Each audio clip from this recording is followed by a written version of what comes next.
അപ്പോൾ വികർമ്മം ചെയ്യണത് ഇന്ദ്രിയങ്ങളെ പ്രീതിപ്പെടുത്താൻ നോക്കുമ്പോഴാണ്. ഇന്ദ്രിയങ്ങളെ പ്രീതിപ്പെടുത്താൻ എൻ്റെ കാര്യം മാത്രം നടന്നാൽ മതി.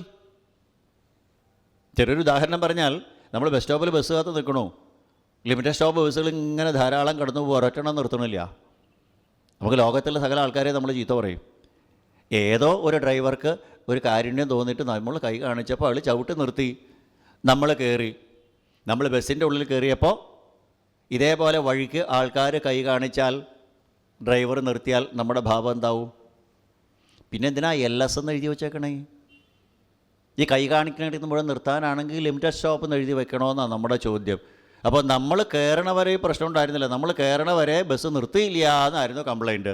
നമ്മൾ കയറി കഴിഞ്ഞപ്പോഴോ ബസ് നിർത്തണു എന്നാ കംപ്ലയിൻറ്റ്. എന്താ കാരണം? ഗുരുദേവ കർമ്മ, എൻ്റെ കാര്യം അകലം നടക്കണം, ഞാൻ കയറി, അതുകൊണ്ടാണ്. അപ്പോൾ എന്നെപ്പോലെ തന്നെയാണ് മറ്റുള്ളവരും എന്ന് മനസ്സിലാക്കിയാൽ ഒരു പ്രശ്നവുമില്ല. ഇന്ദ്രിയങ്ങളെ പ്രീതിപ്പെടുത്താൻ നോക്കുമ്പോൾ, അതല്ലേ പലതവണ പറഞ്ഞത്, ഈ ഗുരുവായൂരും ശബരിമലയിലും തിരുപ്പതിയിലൊക്കെ ഈ ഇടിയും തിരക്ക് എന്താ കാരണം?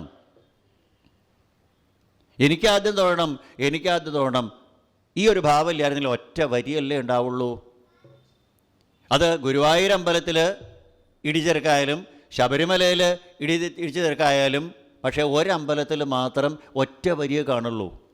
ആരുടെ അമ്പലത്തിലാണെന്നറിയോ? അത് അഷ്ടമസ്കന്ധം വരുമ്പോൾ പറയാം ഏത് അമ്പലത്തിലാണെന്നുള്ളത്. വാരുണി ദേവിയുടെ അമ്പലത്തിൽ ഒറ്റ വരിയെ ഉണ്ടാവുള്ളൂ.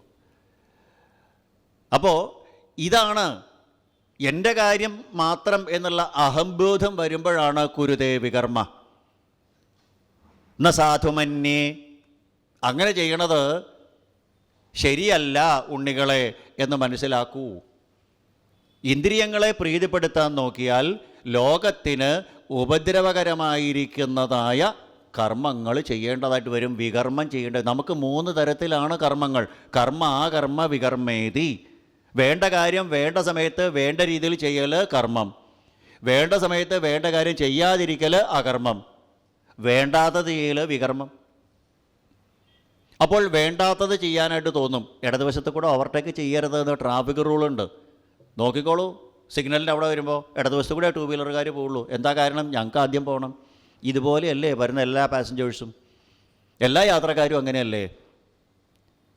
എവിടെയെങ്കിലും ട്രാഫിക് ബ്ലോക്ക് ഉണ്ടാവുമോ? ട്രാഫിക് റൂൾസ് മര്യാദയ്ക്ക് ചെയ്തു കഴിഞ്ഞാൽ ഹെൽമെറ്റ് വയ്ക്കൂ തലയിൽ. എത്ര ഇന്നലെ ട്രിപ്പിൾസ് അടിച്ച് 3 പിള്ളേർ പോകണം കണ്ടു രാത്രി. ഹെൽമെറ്റും ഇല്ല, ഒന്നുമില്ല. നമ്മൾ തലതല്ലി വീണ് ചത്ത സർക്കാരിന് വല്ല നഷ്ടമുണ്ടോ? ആരുടെ സേഫ്റ്റിക്ക് വേണ്ടിയിട്ടാണ് പറയണേ? ഇതാണ് കുരുതേ വികർമ്മ.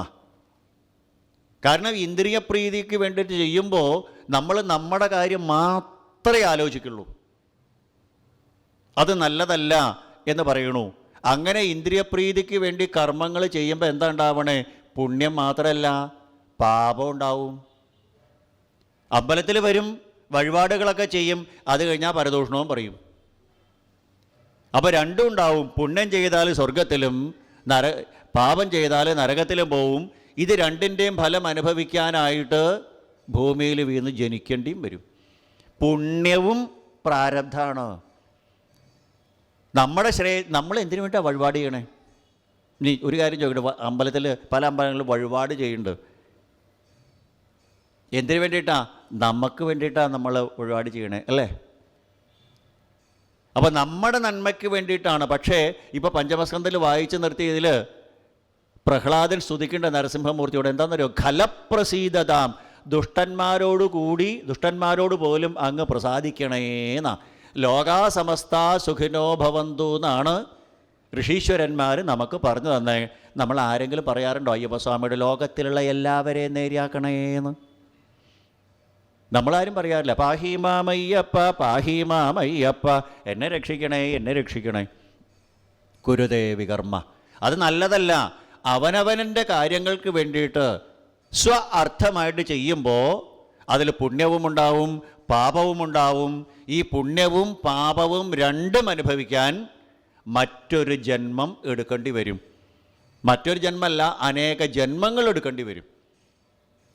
അപ്പോൾ ഈ ശരീരബന്ധത്തിൽ നിന്ന് മുക്തമാവണമെങ്കിൽ കാമ്യകർമ്മമായ പുണ്യവും ചെയ്യരുത്, പാപവും ചെയ്യരുത്, നിഷ്കാമമായിട്ട് ചെയ്യേണ്ടി വരും. ആസന്നഭിക്ലേശത ആസദേഹ വികർമ്മം ചെയ്യുന്ന കാലത്തോളം വീണ്ടും വീണ്ടും അനേക ശരീരങ്ങളെ മാറി മാറി മാറി മാറി മാറി മാറി സ്വീകരിക്കേണ്ടതായിട്ട് വരും. ഇനി എന്താ ഈ ഇന്ദ്രിയങ്ങളെ പ്രീതിപ്പെടുത്താനായിട്ട് വികർമ്മം ചെയ്യണേ? എന്താ അതിന് കാരണം? ഇന്ദ്രിയങ്ങളെ പ്രീതിപ്പെടുത്താൻ നോക്കുമ്പോൾ വികർമ്മങ്ങൾ ചെയ്യണു എന്ന് പറഞ്ഞു. അതിൻ്റെ കാരണം എന്താ? യാവൽ എന്ന ജിജ്ഞാസത ആത്മതത്വം. ഭഗവാൻ അടുത്ത 5-ാമത്തെ ശ്ലോകത്തിൽ പറഞ്ഞു, പരാഭവത് താവത് അബോധജാത യാവൽ എന്ന ജിജ്ഞാസത ആത്മതത്വം. ആത്മതത്വം അറിയാത്തത് കൊണ്ടാണ് ഈ വികർമ്മങ്ങൾ ചെയ്യണേ. എന്താ ആത്മതത്വം? ഒരേ പരമാത്മതത്വം തന്നെയാണ്, ഒരേ ഈശ്വരൻ തന്നെയാണ് എല്ലാവരിലും നിറഞ്ഞിരിക്കുന്നത് എന്ന് അറിയാത്തത് കൊണ്ടാണ്.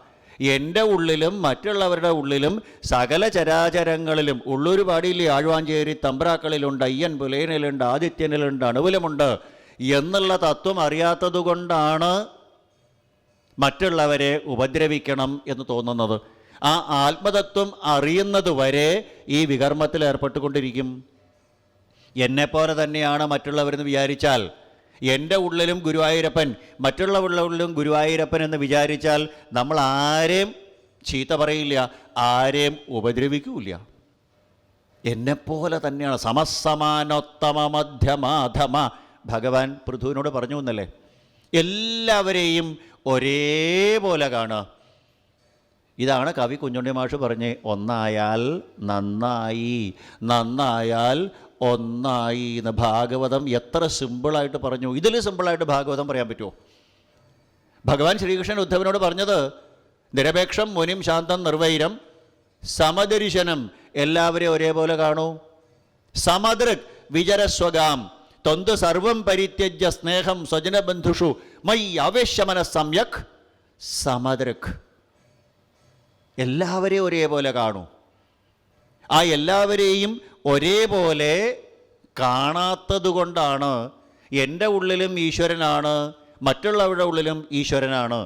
ഒരേ ഒരു സൂര്യൻ 10 കണ്ണാടി വച്ചാൽ 10 സൂര്യനുണ്ട് എന്ന് തോന്നുന്നത് പോലെ ഒരേ ഈശ്വരൻ അനേക ശരീരങ്ങളിൽ പ്രതിഫലിക്കുമ്പോൾ റിഫ്ലക്റ്റ് ചെയ്യുമ്പോൾ അനേകമുണ്ട് എന്ന് തോന്നുന്നു.